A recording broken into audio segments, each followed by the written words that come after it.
चलता है। डेनियल नाम का यह आदमी बहुत ही कम समय में बहुत ही अमीर और बहुत ही फेमस हो चुका था। आगे डेनियल वहां से निकलते हुए एक स्टेज पर चढ़ता है, जहां पर हजारों में पब्लिक डेनियल को सुनने के लिए उसका इंतजार कर रही थी। मूवी में आगे हमें 2004 का समय बताया जाता है, जब डेनियल बहुत ही आम इंसान हुआ करता था। डेनियल अपनी माँ के घर पर जाकर उन्हें बर्थडे विश करता है। आगे डेनियल अपनी माँ को बताता है, मैंने जॉब के लिए गूगल में अप्लाई किया है और हो सकता है इसके लिए मुझे कैलिफोर्निया जाना पड़े। यह सुनकर डेनियल की माँ का चेहरा उतर जाता है कि शायद उसका बेटा अब उनसे दूर चला जाएगा। अपनी माँ के घर से लौटकर डेनियल अपने घर पर आता है और आते ही वो लेटर चेक करने लगता है। तभी डेनियल देखता है कि उसके घर गूगल से भी लेटर आया था। डेनियल उस लेटर को पढ़ने लगता है तो उसमें लिखा था कि डेनियल के पास कॉलेज डिग्री ना होने के कारण गूगल उसे जॉब नहीं दे सकता। ये देखकर डेनियल को गुस्सा आता है और वो गूगल के लेटर को फेंक देता है। उसी वक्त डेनियल के पास वाले फ्लैट में जोर से म्यूजिक बज रहा था और डेनियल चिल्ला के कहता है, इसे बंद करो। तब वो म्यूजिक बंद नहीं होता। तब डेनियल भी परेशान होकर अपनी पसंद का म्यूजिक पायरेट बे से डाउनलोड पर लगाता है और डेनियल अपने घर में रखे स्पीकर्स को उस फ्लैट की तरफ कर देता है। और म्यूजिक के पूरा डाउनलोड होने के बाद डेनियल तेज साउंड में उस म्यूजिक को बजाने लगता है। तभी डेनियल की नजर कंप्यूटर स्क्रीन में गूगल साइट पर पड़ती है और डेनियल को गूगल पर गुस्सा भी आ रहा था, इसलिए वो कोड लिखने लगता है। अगले दिन डेनियल अपने ऑफिस में जाता है तो डेनियल के ऑफिस में सभी लोग कंप्यूटर स्क्रीन देखकर कुछ डिस्कस कर रहे थे। वो लोग डेनियल को बुलाकर पूछते, डेनियल तुमने देखा ये सब क्या हो रहा है, क्या ये सब कुछ तुमने किया है? डेनियल देखता है तो गूगल पर ऑनलाइन ऑप्शन सर्च करने पर उसकी कंपनी की लिंक आ रही थी। यह देखकर डेनियल कहता है, मैंने गूगल के एल्गोरिदम का पता लगा लिया है। अब से तुम्हें ऐड के लिए गूगल को पैसा देने की बिल्कुल जरूरत नहीं। अब से जब कभी कोई ऑनलाइन ऑप्शन सर्च करेगा तो हमारी कंपनी के 600 रिजल्ट आएंगे। तब डेनियल का बॉस कहता है, डेनियल मैं जानता हूँ तुम बहुत ही अच्छे कोडर हो, तुम ऐसे ही गूगल को हैक नहीं कर सकते। जो कुछ भी तुमने किया है वो सब अभी ठीक करो। डेनियल का बॉस डेनियल को बुलाता है, लेकिन डेनियल बिना उसे ठीक करे वहां से निकल जाता है। एक्चुअल में डेनियल ने वो जॉब छोड़ने का तय कर लिया था। डेनियल घर पर जाकर बोर्ड पर एक नोट लिखता है, मुझे 1 साल के अंदर एक बड़ा बिजनेस लॉन्च करना है और फिर उसे सेल करना है। एक्चुअल में डेनियल ने तय किया था कि वो कोई स्टार्टअप करेगा। अब डेनियल को अपने स्टार्टअप पर काम करते हुए 6 महीने बीत चुके थे और डेनियल टीवी पर न्यूज देख रहा था, जिसमें बताया जा रहा था कि सोनी म्यूजिक कंपनी ने पायरेट बे के फाउंडर पर केस किया था, क्योंकि जिस म्यूजिक पर सोनी कंपनी का कॉपीराइट था वो म्यूजिक पायरेट बे वेबसाइट पर ऐसे ही उपलब्ध था। तभी डेनियल टीवी बंद करके अपने घर पर आए लेटर देखने लगता है और डेनियल देखता है कि उसके घर पर कंपनी के कुछ कूपन्स भी आए थे। कूपन्स को देखकर डेनियल के दिमाग में आइडिया आता है कि जल्दी सब कुछ डिजिटल हो जाएगा। यहाँ तक कि जो लोगों के घरों में ऑफर कूपन आया करते थे उसका भी डिजिटलाइजेशन हो जाएगा। ये सोचकर डेनियल इसी आइडिया पर काम करने लगता है। आगे डेनियल एडवर्डिगो नाम से एक वेबसाइट बनाता है। आगे डेनियल टीवी पर न्यूज देख रहा था और टीवी में न्यूज में बताया जा रहा था कि ट्रेड डबलर नाम की ऑनलाइन मार्केटिंग कंपनी को शेयर मार्केट में लिस्ट कर दिया गया है।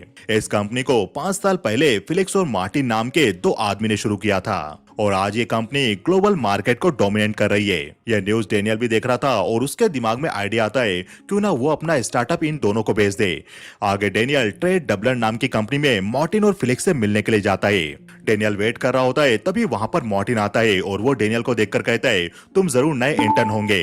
एक्चुअली फिलिक्स अभी आ रहा है, वो तुमसे बात करेगा। मैं भी डेनियल नाम के लड़के का वेट कर रहा हूँ। तुम्हें पता है उस लड़के ने एक कंपनी बनाई है, उस कंपनी का नाम एडवर्डिको है और ये ऑनलाइन मार्केटिंग कंपनी है। इस कंपनी को अपनी वेबसाइट के हर क्लिक पर 10% रेवेन्यू मिलता है। एक्चुअली ये वेबसाइट आपकी आदतों का पता लगाकर आपको एड दिखाती है जो आप चाहते हैं। यह सुनकर डेनियल भी हंस रहा था, क्योंकि वो वेबसाइट उसने ही बनाई थी और मार्टिन को ये बात अब तक पता नहीं थी।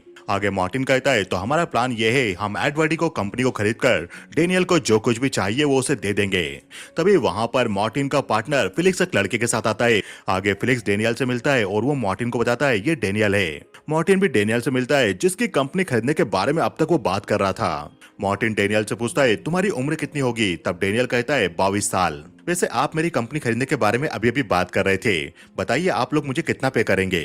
आगे डेनियल मार्टिन और फिलिक्स के साथ अपनी कंपनी को बेचने की डील कर लेता है और शाम को वो उनके साथ पार्टी कर रहा था। आगे डेनियल मार्टिन से पूछता है, मैंने सुना है कि तुम सिलिकॉन वैली में काम कर चुके हो, मुझे बताओ जो वो लोग कर रहे हैं वो हम क्यों नहीं कर सकते? यह सुनकर मार्टिन कहता है, तो ठीक है, तुम मुझे आइडिया पिच करो और हम सिलिकॉन वैली की बड़ी कंपनी से कम्पीट करेंगे। डेनियल यह सुनकर पार्टी से निकल जाता है और बाहर उसे एक लड़का ब्रोशर देता है।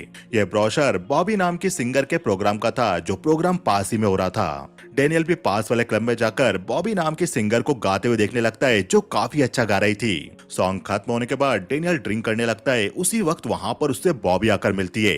एक्चुअल में बॉबी डेनियल के साथ हाई स्कूल में पढ़ा करती थी। तब बॉबी कहती है, मुझे पता है ये बड़ा स्टेज तो नहीं है, पर यहाँ पर गाकर मेरा काम चल जाता है। क्या पता यहीं कहीं सोनी रिकॉर्ड वाले मौजूद हो और वो मेरा गाना सुन ले और मेरे साथ कोई बड़ी डील साइन कर ले। लेकिन अभी मैं खुश हूँ क्योंकि कुछ लोग मेरे सॉन्ग को रिकॉर्ड करके पायरेट बे में पोस्ट करते हैं। चलो मेरी बातें छोड़ो, तुम बताओ तुम क्या कर रहे हो। तब डेनियल कहती, ज्यादा कुछ खास नहीं, अभी अभी मैं $10 मिलियन में अपनी कंपनी बेचकर आया हूँ। यह सुनकर बॉबी शॉक होकर पूछती है, क्या तुम मुझसे मजाक कर रहे हो। आगे वहाँ पर बॉबी का बॉयफ्रेंड आता है और बॉबी डेनियल को अपना नंबर देकर वहाँ से निकल जाती है। आगे डेनियल अपनी मॉम के लिए गिफ्ट लेकर जाता है और डेनियल की मॉम उससे पूछती है, तो तुम्हारा काम कैसा चल रहा है।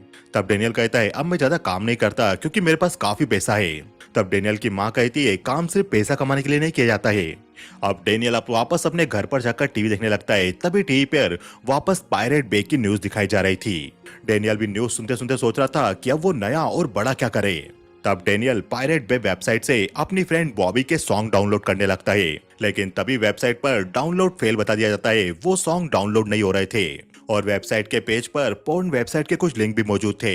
इसलिए डेनियल को इन सब में एक प्रॉब्लम नजर आती है क्योंकि जब आपको सॉन्ग सुनने होते थे तब आपको उन्हें डाउनलोड करना होता था, जिसमें टाइम तो लगता था और कई बार पूरी तरह से डाउनलोड भी नहीं होता था। आगे डेनियल मार्टिन के घर पर जाकर मार्टिन से मिलता है और वो उसे कहता है, तुमने मुझे कहा था कि मेरे पास कोई अच्छा आइडिया हो तो वो मैं तुम्हें सुनाऊं। तब मार्टिन कहता है, हाँ मैं तैयार हूँ, चलो बताओ। तब डेनियल टीवी स्टार्ट करते हुए कहता है, एक चीज है जो अभी तक भी सिलिकॉन वैली में किसी ने नहीं की और वो है म्यूजिक। म्यूजिक पर अब तक किसी ने काम नहीं किया। तुम टीवी पर न्यूज देख रहे हो, हर जगह पायरेट बे की न्यूज छाई हुई है, लेकिन कोई भी रिकॉर्ड कंपनी और न्यू जनरेशन के इस वॉर में पड़ना नहीं चाहता। ये हमारे लिए एक बहुत ही अच्छी अपॉर्चुनिटी होगी, हम इस मौके का फायदा उठा सकते हैं। सोचो, अब तक एक भी बड़ी म्यूजिक साइट नहीं है जहां पर लोग जाकर अपनी मनपसंद का म्यूजिक सुन सके। मार्टिन कहता है, वो इसलिए नहीं है क्योंकि पायरेट बे है, अधिकतर लोग वहीं पर जाकर म्यूजिक सुनते हैं। डेनियल कहता है, तो क्या तुम्हें पायरेट बे म्यूजिक सुनने के लिए एक अच्छा ऑप्शन नजर आता है जहां पर सॉन्ग और आर्टिस्ट की बराबर लिस्टिंग नहीं है। जब आप कोई भी म्यूजिक डाउनलोड करते तो या तो म्यूजिक डाउनलोड नहीं होता और यदि डाउनलोड हो भी जाता है तो वो फाइल प्ले नहीं होती। डेनियल कहता है, यही तो मेरा आइडिया है, पायरेट बे एड से पैसा कमाता है, हम भी ये कर सकते हैं एक अच्छी वेबसाइट बनाकर। पायरेट बे के इस बिजनेस मॉडल पर काम करके हम भी बहुत सक्सेसफुल हो सकते हैं। इमेजिन करो, हम एक ऐसी क्लीन वेबसाइट बनाए जिस पर लोग आकर फ्री में म्यूजिक सुन सके। मार्टिन कहता है, और म्यूजिक राइट्स का क्या होगा जो उन बड़ी कंपनीज के पास है। डेनियल कहता है, तो हम इन कंपनी से म्यूजिक बाय कर लेंगे। डेनियल की सारी बातें सुनकर मार्क कहता है, मैं तुम्हारे आइडिया के साथ हूँ। आगे डेनियल इस काम के लिए अपनी कोडर की टीम बनाने लगता है। इसके लिए डेनियल एंड्रियास इन नाम के कोडर से जाकर मिलता है जो काफी अच्छा कोडर था। एंड्रियास डेनियल से मिलकर उसकी रिक्वायरमेंट पूछता है। तब डेनियल कहता है, मैं एक म्यूजिक साइट बनाना चाहता हूँ जिस पर किसी को वेट ना करना पड़े, जिस पर म्यूजिक सुनने के लिए किसी को डाउनलोडिंग ना करना पड़े, बस एक क्लिक पर मनपसंद म्यूजिक सामने आ जाए और प्ले होने लगे। यह सुनकर एंड्रियास कहता है, इस काम के लिए मुझे बड़ी टीम बनानी होगी, मुझे कितने लोग मिलेंगे। डेनियल कहता है, जितनी बड़ी तुम टीम बनाना चाहो उतनी बड़ी टीम बना सकते हो। आगे डेनियल काफी सारी म्यूजिक कंपनी के पास जाकर म्यूजिक राइट्स की बात करने लगता है और अपनी स्ट्रीमिंग सर्विस कंपनी स्पॉटिफाई के बारे में बताने लगता है, पर डेनियल को कहीं से भी पॉजिटिव रिस्पांस नहीं मिल पाता। डेनियल अपने ऑफिस आता है, तब उसे एंड्रियास अपनी वेबसाइट का काम दिखाता है और एंड्रियास वेबसाइट पर म्यूजिक प्ले करके बताता है तो उस पर म्यूजिक बफर हो रहा था। यह देखकर डेनियल कहता है, म्यूजिक बफर हो रहा है, ऐसा नहीं होना चाहिए। तब एंड्रियास कहता है, म्यूजिक 0.2 सेकंड पर प्ले होगा तब वो बफर नहीं होगा। अभी तक हमने 0.4 सेकंड की स्पीड अचीव कर ली है। यह सुनकर डेनियल कहता है, लेकिन मुझे 0.2 सेकंड की स्पीड चाहिए। एक बात मैं क्लियर कर दूं, मुझे वेबसाइट पर कोई भी प्रॉब्लम नहीं चाहिए। एंड्रियास और उसकी टीम को चिल्लाते हुए डेनियल वहां से निकल जाता है। तब मार्टिन डेनियल से आकर पूछता है, तुम्हें हो क्या रहा है, तुम टीम पर क्यों चिल्ला रहे थे। डेनियल कहता है, तुम जानते हो क्या हो रहा है, 12 मीटिंग्स करने के बाद भी हमें कोई पॉजिटिव रिस्पांस नहीं मिला। तब मार्टिन कहता है, तुम अपनी टीम को देखो, उन्होंने प्रोटोटाइप पूरा तैयार कर लिया है, अब हम कामयाबी के काफी करीब है, अब हम हार नहीं मान सकते। जो भी प्रॉब्लम आ रही है बस उसे सॉल्व करने की कोशिश करो, अपने दिमाग को ठंडा रखो। मैं तुम्हारे लिए एक ठंडी बीमी का इंटरव्यू देखता है और पर सुंडीन स्वीडन में सोनी कंपनी का CIO था। रिपोर्टर सुंडीन से पायरेट बे कंपनी को लेकर सवाल कर रहा था। तब सुंडीन कहता है, पायरेट बे वेबसाइट जो कुछ भी कर रही है वो सब इनलीगल है हमारी कंपनी के म्यूजिक को बिना हमारी परमिशन के ऐसे ही अपनी वेबसाइट पर अपलोड कर देना ये सब गलत है। इसलिए हम पायरेट बे वेबसाइट के फाउंडर को कोर्ट में लेकर जाने वाले हैं। हम देखेंगे वहां से अगर कोई रास्ता निकल पाए तो। डेनियल भी सुंडिन को देख रहा था और वो समझ गया था कि अब उसे म्यूजिक राइट्स के लिए किससे बात करनी है। आगे डेनियल पर सुंडिन से मिलने के लिए स्वीडन में सोनी के ऑफिस में जाता है। तभी स्टेफनी नाम की लड़की डेनियल से आकर मिलती है और डेनियल उसे कहता है, मैं इस लॉबी में पिछले 3 दिनों से वेट कर रहा हूँ, मैं पर सुंडिन से मिलना चाहता हूँ। तभी स्टेफनी कहती है, अभी उनका शेड्यूल बहुत ही बिजी है, अभी आप नहीं मिल सकते। तभी स्टेफनी को किसी का कॉल आ जाता है और स्टेफनी कॉल पर कहती है, क्या तुम जल्दी किसी आईटी वाले को भेजोगे? जो भी मेल हम कर रहे हैं वो बाउंस हो रहे हैं, जल्दी इस प्रॉब्लम को फिक्स करवाओ। डेनियल भी स्टेफनी की बातें सुनकर कहता है, ये फायरवॉल की प्रॉब्लम है और मैं इसे फिक्स कर सकता हूँ। तभी स्टेफनी डेनियल को अपने साथ ले जाती है और वो उसकी प्रॉब्लम को सॉल्व कर देता है। डेनियल उठकर जा रहा था तभी वो टेबल पर रखा हुआ बॉबी का पोस्टर देखता है और डेनियल कहता है, क्या तुमने बॉबी का म्यूजिक सुना? ये काफी अच्छा गाती है। तब स्टेफनी कहती है, हाँ बिल्कुल, ये काफी अच्छा गाती है। पर अचंबा ये सुनकर हुआ कि तुमने भी इसका म्यूजिक सुना है। तब डेनियल कहता है, हाँ मैं इसे जानता हूँ, ये मेरी स्कूल फ्रेंड है। तब स्टेफनी कहती है, आज भी क्लब में इसका शो है जहाँ पर ये गाना गाती है और पॉसिबल है आज रात को पर सुंडिन भी इसका म्यूजिक सुनने के लिए वहाँ पर आए। ये सुनकर डेनियल समझ जाता है और वो स्टेफनी को थैंक्स कहता है। अब शाम को डेनियल उस क्लब में जाता है जहां पर बॉबी गाना गाने वाली थी। डेनियल बॉबी से मिलकर उसे स्पॉटिफाई के बारे में बताता है और डेनियल बॉबी को यह भी बता देता है आज यहां पर सोनी का टॉप एग्जीक्यूटिव भी आने वाला है। अब बॉबी क्लब में परफॉर्म कर रही थी तभी डेनियल और एंड्रियास वहां पर सुंडिन को देख लेते हैं। वो क्लब के बाहर जा रहे थे तभी डेनियल परसुंडिन को आवाज लगाता है। परसुंडिन के साथ में स्टेफनी भी थी और वो डेनियल को परसुंडिन के बारे में बताती है और डेनियल परसुंडिन से कहता है, मुझे पता है कि म्यूजिक इंडस्ट्री को कैसे बचाया जा सकता है। हम लोगों ने एक म्यूजिक प्लेयर तैयार किया है जिस पर लोग आकर फ्री म्यूजिक सुन सकते हैं। यह सुनते ही सुंडिन कहता है, क्या कहा तुमने? म्यूजिक, और वो भी फ्री में? तुमने सोच भी कैसे लिया कि मैं तुम्हारे साथ फ्री म्यूजिक की बात पर डील करूंगा? म्यूजिक कभी भी फ्री नहीं हो सकता। आज के बाद मेरे सामने कभी भी फ्री म्यूजिक के बारे में बात करने की कोशिश मत करना। मेरा पर्सनल मिशन है कि मैं तुम्हारी जैसी कंपनी को खत्म कर दूंगा जो फ्री म्यूजिक की बातें कर रहे हैं। ऐसा बोलकर सुंडिन गाड़ी में स्टेफनी के साथ बैठकर वहां से निकल जाता है। इतनी बात सुनने के बाद डेनियल को भी काफी गुस्सा आ रहा था और वो अपना लैपटॉप फेंक देता है। आगे लैपटॉप उठाकर डेनियल एंड्रियास से कहता है, चलो हमें वापस से काम पर लगना है। डेनियल ने भी तय कर लिया था कि वो अब हार नहीं मानने वाला। अब दोस्तों मूवी में हमें सुंडिन की कहानी बताई जाती है। सुंडिन कोर्ट में जाता है तब कोर्ट के बाहर सभी लोग उसका विरोध कर रहे थे और सभी लोग नारे लगा रहे थे, डोंट स्टॉप पायरेट बे। सुंडिन कोर्ट में जाता है और उसी वक्त वहां पर पायरेट बे के 3 फाउंडर भी आ जाते हैं। रिपोर्टर उनसे सवाल करने लगते हैं। तब उनमें से पीटर नाम का फाउंडर कहता है, मुझे तो कैसी बकवास लग रहा है।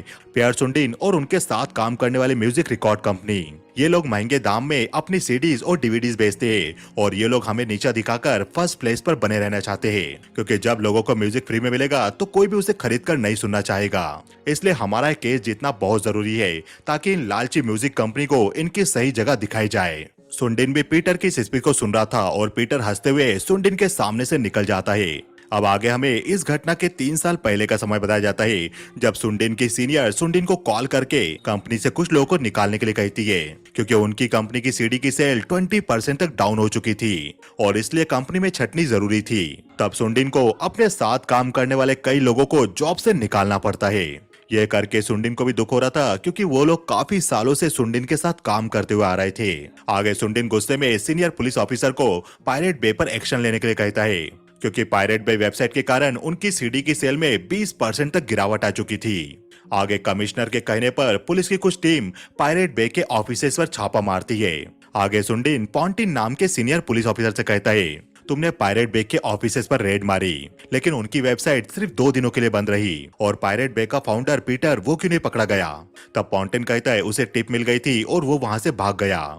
वो किसी नई लोकेशन पर जाकर अपनी साइट को वापस चलाने लगा। हमें पता चला कि वो हॉलैंड में है और वहां पर जाकर स्वीडन की पुलिस कार्रवाई नहीं कर सकती। क्या तुम्हें एक बात पता चली? पायरेट बे के ऑफिसेस पर छापा मारने के बाद पायरेट बे वेबसाइट पर ट्रैफिक दुगना हो चुका है। देखा जाए तो हमने उनके ऑफिसेस पर छापा मारकर उनकी हेल्प की है। सुंडिन समझ गया था कि मीडिया में न्यूज आने के कारण पायरेट बे पर ट्रैफिक और बढ़ गया था और इसलिए पुलिस कार्रवाई से उनकी वेबसाइट को कोई फर्क नहीं पड़ने वाला। वहां से निकलकर सुंडिन अपनी फैमिली के साथ अपने वकील दोस्त की पार्टी में जाता है। तब पार्टी में मौजूद विलियम नाम का सुंडिन का दोस्त उसे अपने घर का म्यूजिक सिस्टम बजाकर दिखाता है और सुंडिन भी म्यूजिक सिस्टम की आवाज को सुनकर उसकी तारीफ करता है। तभी अचानक से म्यूजिक बीच में बंद हो जाता है और उसे देखकर विलियम कहता है शायद पायरेट बे से करप्ट फाइल डाउनलोड हो गई। यह सुनकर सुंडिन कहता है तो तुम म्यूजिक पायरेट बे से डाउनलोड करते हो। यह सुनकर विलियम कहता है हाँ, आजकल सभी पायरेट बे से म्यूजिक डाउनलोड करके बजाते हैं। यह सुनकर सुंडिन घर से विलियम का कुछ सामान उठाकर अपने साथ ले जाने लगता है। तब विलियम सुंडिन को रोककर पूछता है तुम ये सब क्या कर रहे हो। सुंडिन कहता है कुछ नहीं, मैं तुम्हारे घर से तुम्हारा कुछ सामान चुरा कर ले जा रहा हूँ क्योंकि तुम भी दूसरों का म्यूजिक चुरा कर सुन रहे हो। जो म्यूजिक तुम सुन रहे हो वो आर्टिस्ट का है जिन्होंने इसे बनाया है। तुम जैसे लोगों की वजह से इस वीक मुझे अपनी कंपनी से 60 लोगों को फायर करना पड़ा। तुम म्यूजिक सिस्टम का पैसा दे सकते हो लेकिन म्यूजिक का पैसा नहीं देते हो। ऐसा कहकर सुंडिन गुस्से से वहां से चला जाता है। सुंडिन अपने घर जाता है तब उसकी वाइफ उस पर चिल्लाकर कहती है तुम लोगों के साथ ऐसा बिहेव नहीं कर सकते। तुम्हारे आसपास मौजूद सारे लोग बहुत ही कॉमन है, ये वही सब करते हैं जो कि सोसाइटी करती है। अगर सोसाइटी पायरेट बे से म्यूजिक डाउनलोड कर रही है तो ये लोग भी करेंगे और तुम्हें इस बात को एक्सेप्ट करना होगा और तुम्हारी कमजोरियों पर काम करना होगा। यह सुनकर सुंडिन को काफी बुरा लगता है और आगे वो पायरेट बे के फाउंडर को कॉल करके कहता है मैं तुमसे मिलना चाहता हूँ। तब आगे पीटर सुंडिन को एक सुनसान जगह पर मिलने के लिए बुलाता है। वो जगह बिल्डिंग के नीचे बना हुआ बेसमेंट था जहां से पीटर पायरेट बे को ऑपरेट किया करता था। तब सुंडिन पूछता है तुम लोग पैसा कैसे कमाते हो और क्या तुम्हारे पास कोई तरीका है आर्टिस्ट को उसकी सैलरी देने का। एक्चुअल में तुम लोग एड रेवेन्यू से पैसा कमाते हो और तुम आर्टिस्ट को कुछ नहीं दे पाते। अगर हम मिलकर काम करेंगे तो हम आर्टिस्ट को उनका पैसा दे पाएंगे, उनका हक दिला पाएंगे जो कि फ्री म्यूजिक डाउनलोड करवा कर तुम कभी नहीं कर पाओगे। तुम बस आर्टिस्ट से उनका हक छीन रहे हो, उनकी लाइफ खराब कर रहे हो। तुमने कभी क्रिएटर्स के बारे में सोचा है उन्हें कितनी मेहनत करनी पड़ती है। तब पीटर खड़ा होकर कहता है तुम काफी अच्छा बोल लेते हो, तुम्हें हम कैसे बताएं कि हमारा ये वर्क हमारे लिए कितना इंपॉर्टेंट है। हमने एक नया वर्ल्ड क्रिएट किया है जहां पर लोग डिसाइड करते हैं कि किसे वैल्यू देना है और तुम्हें अब आर्टिस्ट और लोगों की चिंता इसलिए हो रही है क्योंकि तुम्हारी इंडस्ट्री अब खत्म होने वाली है। तुम्हें पता है कि तुम हमारे कारण ज्यादा दिनों तक सर्वाइव नहीं कर पाओगे। आगे सुंडिन अपने घर पर देखता है कि उसका बेटा भी पायरेट बे वेबसाइट चला रहा था। तब सुंडिन अपने बेटे से पूछता है तुम पायरेट बे वेबसाइट क्यों चला रहे हो। सुंडिन का बेटा कहता है क्योंकि इसमें एक क्लिक में हमें वो सब मिल जाता है जो हमें चाहिए होता है।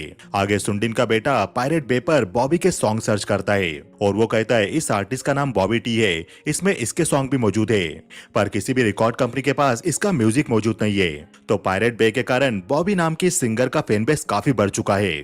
अब आगे अपने बेटे से बॉबी की तारीफ सुनकर सुंडिन उसका म्यूजिक सुनने क्लब में जाता है और ये मूवी का वही सीन था जहां पर डेनियल भी सुंडिन से मिलने के लिए आया था और सुंडिन देखता है कि बॉबी काफी अच्छा गा रही थी। अब सुंडिन स्टेफनी के साथ वहां से जाने लगता है तभी उसे डेनियल रोक लेता है और डेनियल सुंडिन को स्पॉटिफाई की वेबसाइट बताते हुए फ्री म्यूजिक की बात कहता है और सुंडिन फ्री म्यूजिक की बात को सुनकर डेनियल पर काफी चिल्लाता है और स्टेफनी के साथ अपनी गाड़ी में वहां से बैठकर निकल जाता है। और सुंडिन स्टेफनी से कहता है इस लड़के को पता कैसे चल गया कि मैं यहाँ पर बॉबी का म्यूजिक सुनने आने वाला हूँ। तब स्टेफनी कहती है मैंने उसे बताया था। सुंडिन कहता है और तुमने ऐसा क्यों किया। स्टेफनी कहती है क्योंकि मैंने देखा है वो लड़का अपने काम में कितना माहिर है और उसका काम भी कितना अच्छा है। यह बात सुनकर सुंडिन को एहसास होता है कि शायद उसे डेनियल की पूरी बात सुननी चाहिए थी। अब आगे सुंडिन बॉबी को मिलने के लिए बुलाता है उसके साथ एग्रीमेंट करने के लिए और सुंडिन बॉबी के काम की काफी तारीफ करते हुए उसे अपनी कंपनी की वकील से मिलवाता है ताकि बॉबी उनकी कंपनी के साथ एग्रीमेंट कर सके। बॉबी के साथ साथ सुंडिन ने डेनियल को भी मिलने के लिए बुलाया था ताकि वो उसके साथ भी बात कर सके। आगे सुंडिन के कहने पर डेनियल उसे अपनी वेबसाइट दिखाने लगता है और वो कहता है मैं बस आपसे ये कहना चाहता था कि हमारी वेबसाइट पर फ्री म्यूजिक होगा लेकिन हमारे पास एक प्रॉपर बिजनेस मॉडल भी है जिसके कारण लोग हमारा सॉन्ग सुनने के लिए पे करेंगे। यह सुनकर सुंडिन कहता है पिछली बार तो मैं फ्री म्यूजिक के बारे में सुनते ही तमतमा गया था पर मैंने स्टेफनी से वादा किया है मैं बिल्कुल गुस्सा नहीं करूंगा और इस बार तुम्हारी बात पूरी सुनूंगा।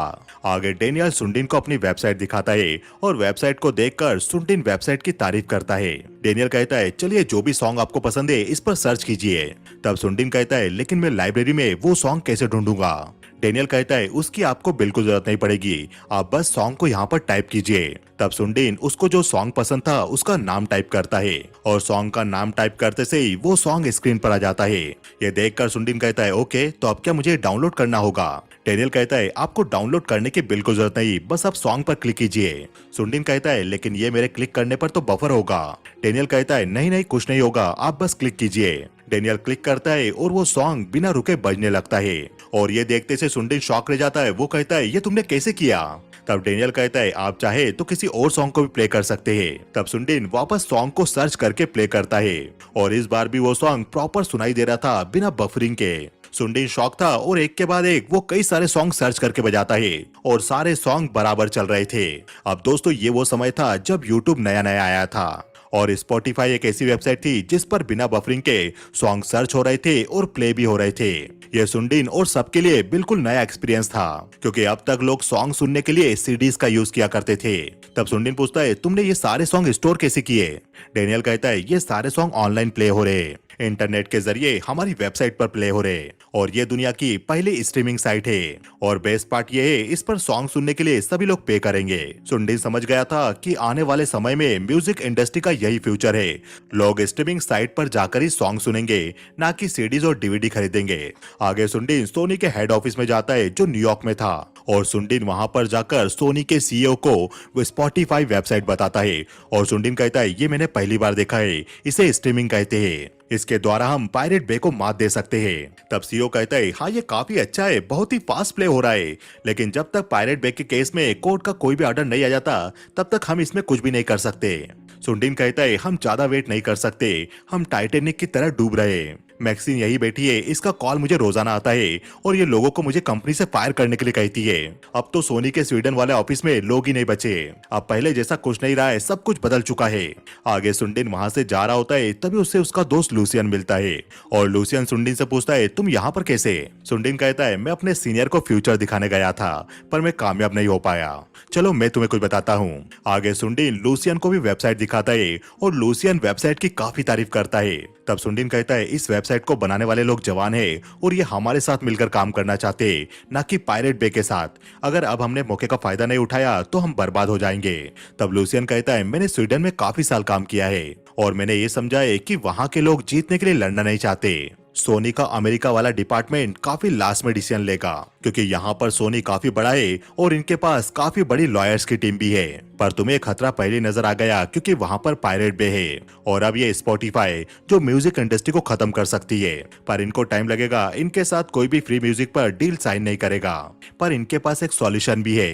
मैं अपनी तरफ से कोशिश करता हूँ स्पॉटिफाई की सोनी के साथ डील करवाने के लिए, पर मैं ये काम तुम्हारे बगैर नहीं कर पाऊंगा। मुझे लगता है सुंडिन तुम्हें टीम बदल लेना चाहिए। एक्चुअल में लूसियन सुंडिन को जॉब छोड़ने के लिए बोल रहा था। दूसरी तरफ पायरेट बे पर भी कोर्ट में केस चल रहा था और जज अपने फैसले में कहता है पायरेट बे ने क्राइम किया है, उन्होंने दूसरों की सामग्री को अपनी वेबसाइट पर अपलोड किया है और ये कॉपीराइट कानून का उल्लंघन है, एक तरह से चोरी है। इसलिए कोर्ट पायरेट बे के फाउंडर्स को 1 साल की सजा सुनाती है और कंपनी को कंपनसेशन के रूप में 30 मिलियन स्वीडिश क्रोना देने का आदेश सुनाती है। दूसरी तरफ स्पॉटिफाई के द्वारा पार्टी रखी जाती है जहां पर सुंडिन और उसकी फैमिली भी आती है। सुंडिन डेनियल से मिलता है और डेनियल कहता है तुम्हें तुम्हारी न्यू जॉब की बधाई हो। तब सुंडिन कहता है तुम्हें भी बधाई हो, तुम्हारी भी एक डील हो गई है। डेनियल कहता है मैं भी काफी इम्प्रेस हुआ कि तुमने यूनिवर्सल म्यूजिक कंपनी को हमारे साथ डील करने के लिए तैयार कर लिया। अगर तुम नहीं होते तो हमारे लिए काफी मुश्किल होता। ये करके तुमने स्पॉटिफाई के लिए दरवाजे खोल दिए। तब सुंडिन कहता है ये हमारी खूबसूरत दोस्ती की शुरुआत है। तो दोस्तों सुंडिन स्पॉटिफाई के लिए काम करने लगा था, वो स्पॉटिफाई की म्यूजिक कंपनी से डील करवाने में लग गया था और सुंडिन ने ही यूनिवर्सल म्यूजिक कंपनी से स्पॉटिफाई की सबसे पहली डील करवाई थी और ये मूवी यहीं खत्म हो जाती है। तो दोस्तों ये द प्लेलिस्ट नाम की सीरीज थी। क्योंकि ये सीरीज 6 घंटे लंबी है तो ये सीरीज आपने चिकन